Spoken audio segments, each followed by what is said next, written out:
প্রভু হে, তুমি ছাড়া কোনো উপাস্য নাই, তুমি মহাপবিত্র, আমি পাপী, আমি গুনাহগার, আমায় ক্ষমা করো। প্রভু হে, তুমি ছাড়া কোনো উপাস্য নাই, তুমি মহাপবিত্র, আমি পাপী, আমি গুনাহগার, আমায় ক্ষমা করো। প্রভু হে, তুমি ছাড়া কোনো উপাস্য নাই, তুমি মহাপবিত্র, আমি পাপী, আমি গুনাহগার, আমায় ক্ষমা করো। প্রভু হে, তুমি ছাড়া কোনো উপাস্য নাই, তুমি মহাপবিত্র, আমি পাপী, আমি গুনাহগার, আমায় ক্ষমা করো। প্রভু হে, তুমি ছাড়া কোনো উপাস্য নাই, তুমি মহাপবিত্র, আমি পাপী, আমি গুনাহগার, আমায় ক্ষমা করো। প্রভু হে, তুমি ছাড়া কোনো উপাস্য নাই, তুমি মহাপবিত্র, আমি পাপী, আমি গুনাহগার, আমায় ক্ষমা করো। প্রভু হে, তুমি ছাড়া কোনো উপাস্য নাই, তুমি মহাপবিত্র, আমি পাপী, আমি গুনাহগার, আমায় ক্ষমা করো। প্রভু হে, তুমি ছাড়া কোনো উপাস্য নাই, তুমি মহাপবিত্র, আমি পাপী, আমি গুনাহগার, আমায় ক্ষমা করো। প্রভু হে, তুমি ছাড়া কোনো উপাস্য নাই, তুমি মহাপবিত্র, আমি পাপী, আমি গুনাহগার, আমায় ক্ষমা করো। প্রভু হে, তুমি ছাড়া কোনো উপাস্য নাই, তুমি মহাপবিত্র, আমি পাপী, আমি গুনাহগার, আমায় ক্ষমা করো। প্রভু হে, তুমি ছাড়া কোনো উপাস্য নাই, তুমি মহাপবিত্র, আমি পাপী, আমি গুনাহগার, আমায় ক্ষমা করো। প্রভু হে, তুমি ছাড়া কোনো উপাস্য নাই, তুমি মহাপবিত্র, আমি পাপী, আমি গুনাহগার, আমায় ক্ষমা করো। প্রভু হে, তুমি ছাড়া কোনো উপাস্য নাই, তুমি মহাপবিত্র, আমি পাপী, আমি গুনাহগার, আমায় ক্ষমা করো। প্রভু হে, তুমি ছাড়া কোনো উপাস্য নাই, তুমি মহাপবিত্র, আমি পাপী, আমি গুনাহগার, আমায় ক্ষমা করো। প্রভু হে, তুমি ছাড়া কোনো উপাস্য নাই, তুমি মহাপবিত্র, আমি পাপী, আমি গুনাহগার, আমায় ক্ষমা করো। প্রভু হে, তুমি ছাড়া কোনো উপাস্য নাই, তুমি মহাপবিত্র, আমি পাপী, আমি গুনাহগার, আমায় ক্ষমা করো। প্রভু হে, তুমি ছাড়া কোনো উপাস্য নাই, তুমি মহাপবিত্র, আমি পাপী, আমি গুনাহগার, আমায় ক্ষমা করো। প্রভু হে, তুমি ছাড়া কোনো উপাস্য নাই, তুমি মহাপবিত্র, আমি পাপী, আমি গুনাহগার, আমায় ক্ষমা করো।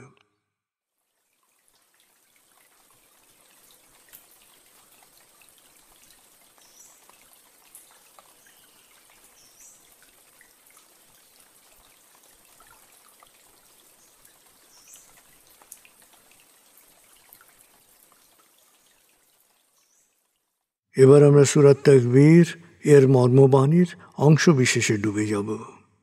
তারপর ডুবে যাব আজকের জন্য নির্ধারিত সূরার তেলাওয়াত ও মর্মবাণীতে। 81 সূরা তাকবীর। দয়াময় মেহেরবান আল্লাহর নামে।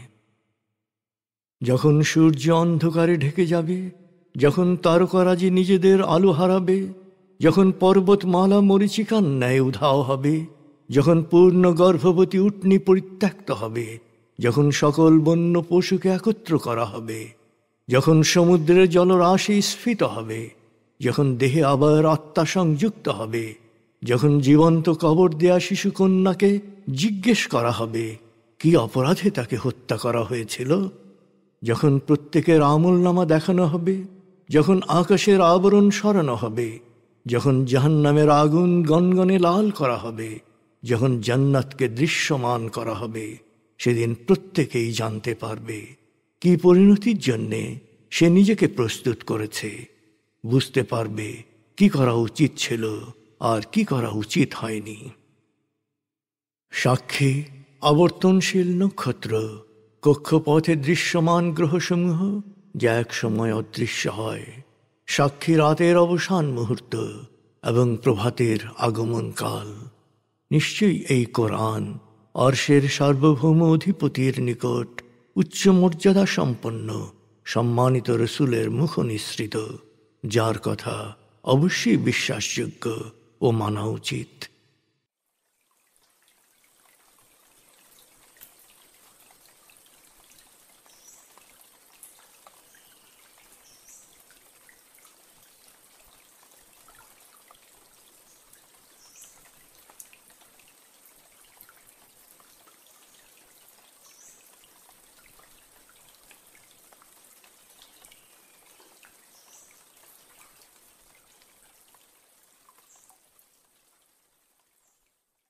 এবার আমরা সূরা আলে ইমরান ৪২ থেকে ৬৩ আয়াতের তেলাওয়াত ও মর্মবাণীর গভীরে ডুবে যাব। ৩ সূরা আলে ইমরান। বিসমিল্লাহির রহমানির রহিম। وإذ قالت الملائكة يا مريم إن الله اصطفاك وطهرك واصطفاك على نساء العالمين يا مريم اقنتي لربك واسجدي واركعي مع الراكعين ذلك من أنباء الغيب نوحيه إليك وما كنت لديهم إذ يلقون أقلامهم أيهم يكفل مريم وما كنت لديهم إذ يختصمون إذ قالت الملائكة يا مريم إن الله يبشرك بكلمة منه اسمه المسيح عيسى بن مريم وجيها في الدنيا والآخرة ومن المقربين ويكلم الناس في المهد وكهلا ومن الصالحين قالت رب أنى يكون لي ولد ولم يمسسني بشر قال كذلك الله يخلق ما يشاء إذا قضى أمرا فإنما يقول له كن فيكون ويعلمه الكتاب والحكمة والتوراة والإنجيل ورسولا إلى بني إسرائيل أني قد جئتكم بآية من ربكم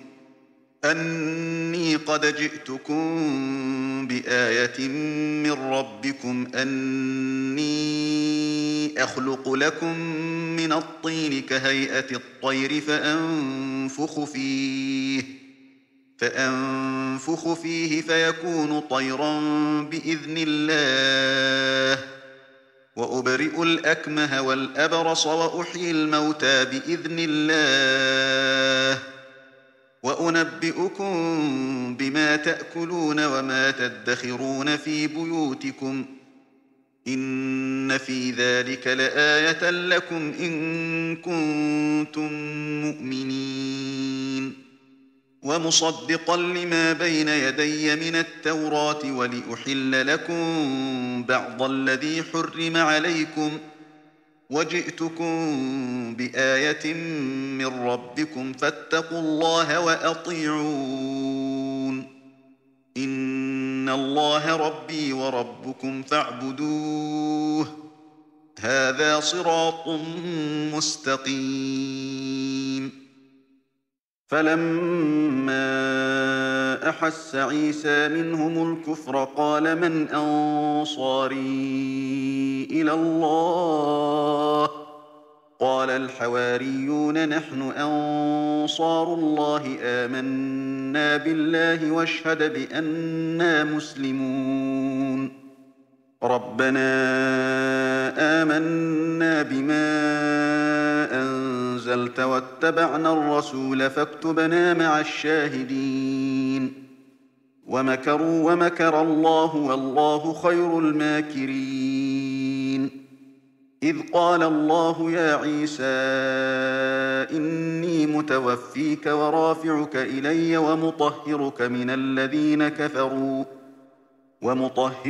الذين كفروا وجاعل الذين اتبعوك فوق الذين كفروا إلى يوم القيامة ثم إلي مرجعكم فأحكم بينكم فيما كنتم فيه تختلفون فأما الذين كفروا فأعذبهم عذابا شديدا في الدنيا والآخرة وما لهم من ناصرين وأما الذين آمنوا وعملوا الصالحات فيوفيهم أجورهم والله لا يحب الظالمين ذلك نتلوه عليك من الآيات والذكر الحكيم إن مثل عيسى عند الله كمثل آدم خلقه من تراب ثم قال له كن فيكون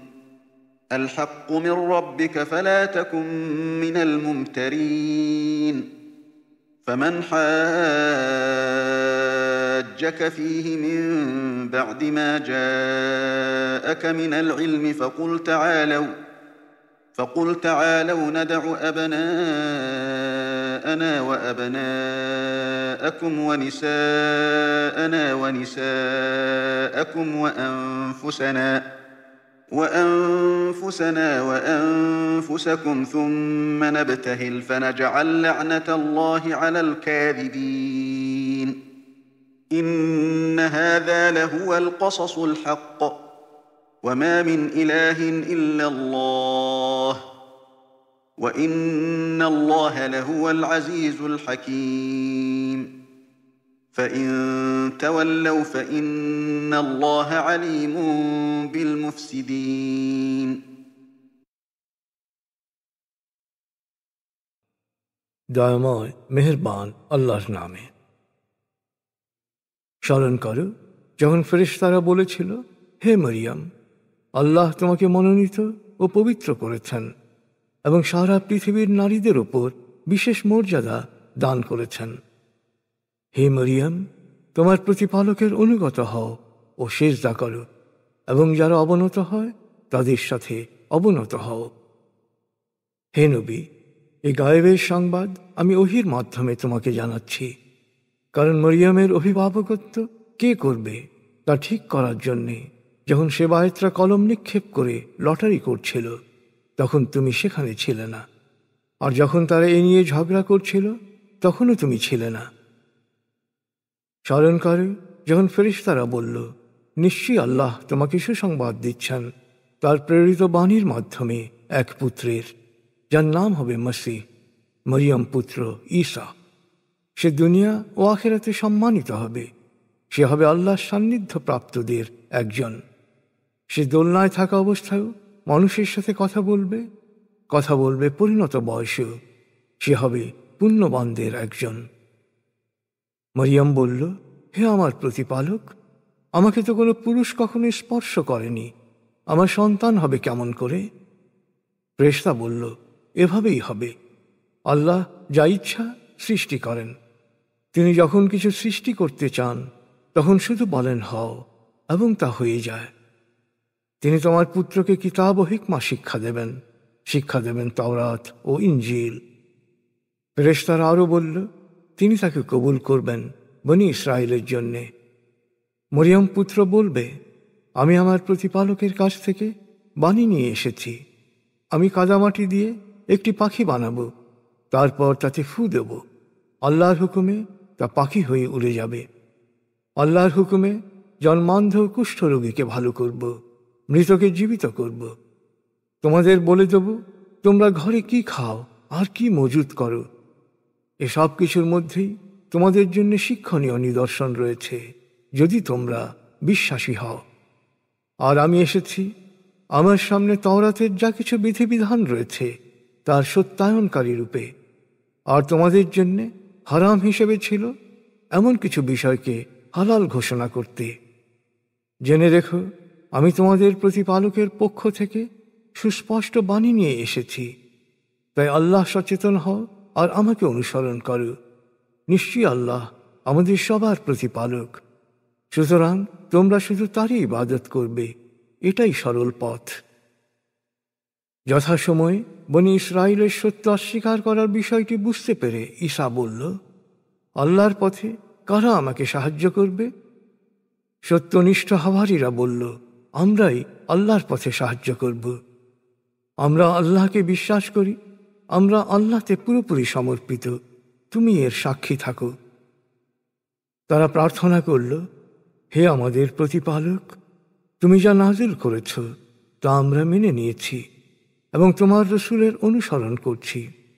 অতএব সত্যের সাক্ষীর তালিকায় আমাদের নাম অন্তর্ভুক্ত করো। সত্য অস্বীকারীরা ঈসার বিরুদ্ধে ষড়যন্ত্র করল। আল্লাহ নিগুড় কৌশল অবলম্বন করলেন। নিশ্চয়ই আল্লাহ সর্বশ্রেষ্ঠ কুশলী। স্মরণ করো যখন আল্লাহ বললেন, হে ঈসা, আমি তোমার জীবনকাল পূর্ণ করব এবং তোমাকে নিজের কাছে তুলে নেব। সত্য অস্বীকারীদের পঙ্কিলতা থেকে তোমাকে পবিত্র করব। সেই সাথে সত্য অস্বীকারীদের ওপর তোমার অনুসারীদের কিয়ামত পর্যন্ত বিজয়ী রাখব। তারপর তোমরা সবাই আমার কাছে ফিরে আসবে। তখন তোমাদের মতবিরোধের চূড়ান্ত মীমাংসা করব। যারা সত্য অস্বীকার করেছে তাদের আমি দুনিয়া ও আখিরাতে কঠোর শাস্তি দেব। তখন কেউ তাদের রক্ষা করতে পারবে না। আর যারা বিশ্বাসী ও সৎকর্মশীল, আল্লাহ তাদের পূর্ণ প্রতিফল প্রদান করবেন। আল্লাহ জালেমদের অপছন্দ করেন। হে নবী, যা কিছু তোমাকে আমি শোনাচ্ছি তা হচ্ছে আমার মহিমার নিদর্শন ও শিক্ষণীয় জ্ঞানগর্ভ বাণী। আল্লাহর কাছে ঈসার দৃষ্টান্ত হচ্ছে আদমের মতো। তিনি আদমকে মাটি থেকে সৃষ্টি করলেন, তারপর বললেন হও, আর সে হয়ে গেল। তোমার প্রতিপালক ঈসা সম্পর্কে এ সত্য তোমাকে বলছেন, তাই তুমি সংশয়বাদীদের অন্তর্ভুক্ত হও না। তোমার কাছে এই জ্ঞান আসার পর এ নিয়ে কেউ তর্ক করতে এলে তাকে বলো, এসো আমরা ডাকি আমাদের পুত্রদের ও তোমাদের পুত্রদের, আমাদের নারীদের ও তোমাদের নারীদের, আমাদের পুরুষদের ও তোমাদের পুরুষদের। তারপর এসো আমরা আন্তরিকভাবে আল্লাহর কাছে প্রার্থনা করি। যারা মিথ্যাবাদী তাদের উপর আল্লাহর লানত পড়ুক। নিঃসন্দেহে এখানে ঈসা সম্পর্কে যা বলা হয়েছে তা সবই সত্য। আল্লাহ ছাড়া কোনো উপাস্য নেই, তিনি সর্বশক্তিমান, প্রজ্ঞাময়। আর ওরা যদি এ প্রস্তাবে রাজি না হয় তাহলে প্রমাণিত হবে যে ওরা অশান্তি ও বিপর্যয় সৃষ্টিকারী। আর আল্লাহ বিপর্যয় সৃষ্টিকারীদের সম্পর্কে পুরোপুরি ওয়াকিবহাল।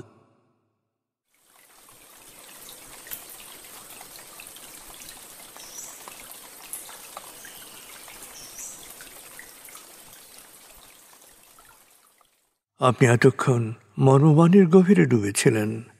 এবার আপনার মনে মর্মবাণীর যে বিষয়গুলো দাগ কেটেছে সেই বিষয়গুলোর ভাবনায় ডুবে যান।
এবার আমরা জিকির ও দোয়ার গভীরে ডুবে যাব।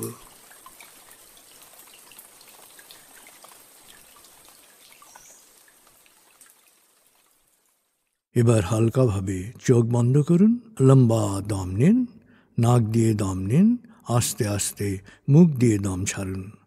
দম নেবেন পেটে, ছাড়বেন মুখ দিয়ে।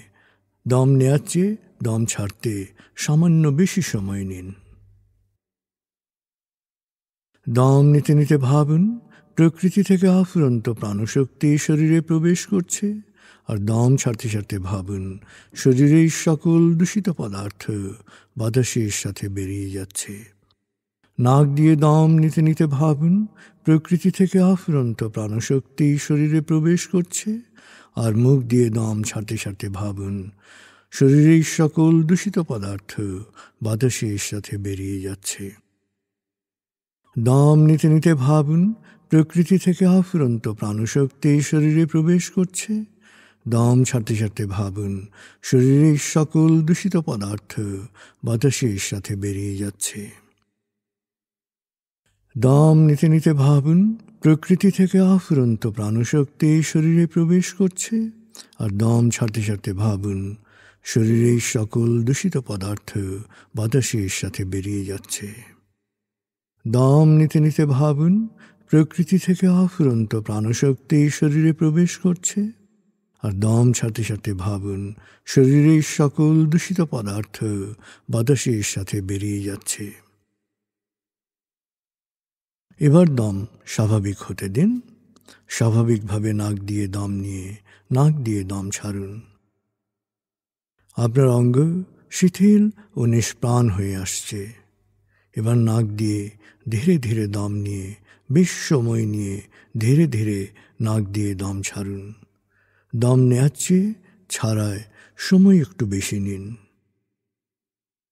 ধীরে ধীরে দম নিন, ধীরে ধীরে দম ছাড়ুন। ধীরে ধীরে দম নিন, ধীরে ধীরে দম ছাড়ুন।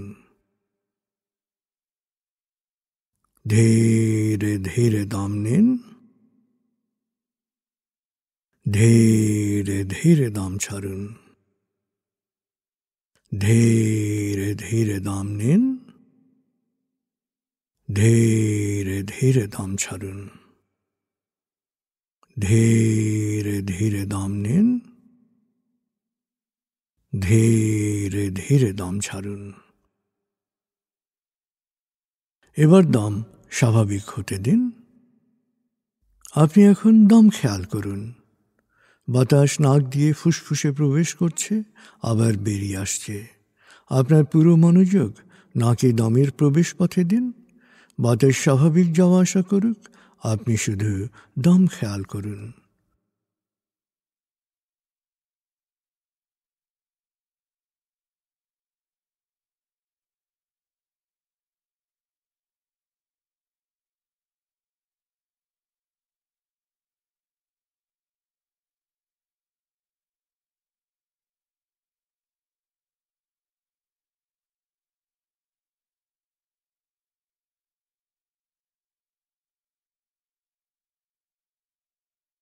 অনুভব করুন আপনার শরীর ভারী লাগতে শুরু করেছে। আরাম আরাম আরাম অনুভব করুন শীতলতা স্রোতের মতো, বরফ গলা পানির মতো আপনার মাথা থেকে শরীর বেয়ে নিচের দিকে নেমে যাচ্ছে।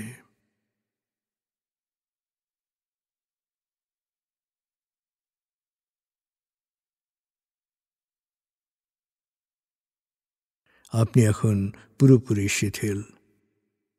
শিথিলায়নের গভীর স্তরে প্রবেশ করেছেন আপনি। আপনার ব্রেন ওয়েভ বিটা স্তর থেকে নেমে গেছে আলফায়। মনের বাড়ির পথে আপনি এখন আলফা স্টেশনে এসে পৌঁছেছেন।